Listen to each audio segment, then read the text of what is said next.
কি মরার শীত পড়েছে বলো দেখি তোমরা। এই শীত আমি জীবনে কোনোদিনও দেখিনি। আমার এই 21 বছর বয়সেই এত শীত মনে হয় আমি কোনোদিনও দেখিনি। আমার কোনোদিনও এত শীত লাগেনি। মনে হচ্ছে যেন আমার চারপাশে কেউ 10-12টা এসি চালিয়ে রেখেছে।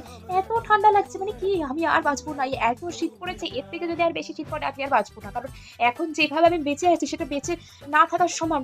আমার মনে হচ্ছে যেন আমি এখন আন্টার্কটিকাতে বসে আছি। পেঙ্গুইনরা যে দেশে থাকে, পেঙ্গুইনরা পুরো বরফে ঢাকা। আমার মনে হচ্ছে আমি এখন সেই দেশে রয়েছে। কিছুদিন পরে সত্যি সত্যি পেঙ্গুইন হয়ে যাবো, বিশ্বাস করো তোমরা। কি শীত পড়েছে বাবা, উঠতে পারছি না, বসতে পারছি না, শুয়ে থাকতে পারছি না, খেতে পারছি না, জল খেতে পারছি না। জল খেলে মনে হচ্ছে যেন বরফ খাচ্ছি, বরফ বরফ। মানে কি, বাইরে বেরোতে পারছি না। একটু বাইরে বেরোলে মনে হচ্ছে যেন আমাকে জ্যান্ত কেউ ডিপ ফ্রিজের ভেতরে ঢুকিয়ে দিচ্ছে। মানে এ কি শুরু করেছে ভগবান, এ কি শুরু করেছে। সূর্য মামাকে বারবার করে বলছি একটু ওঠো, একটু ওঠো, একটু ওঠো। কতবার করে ফোন করছি, একবারও ফোন ধরছে না, একবারও ফোন ধরছে না। এখন এই কিছুক্ষণ আগে ফোন করেছিলাম সূর্য মামাকে, মনে হয় আমাকে এবার ব্লক লিস্টেই ফেলে দিয়েছে পুরো। আর মনে হচ্ছে বাড়িতে উঠবে না। আমার বাড়িতে তো উঠছে না সূর্য, তোমাদের ওখানে উঠছে কিনা আমি জানি না।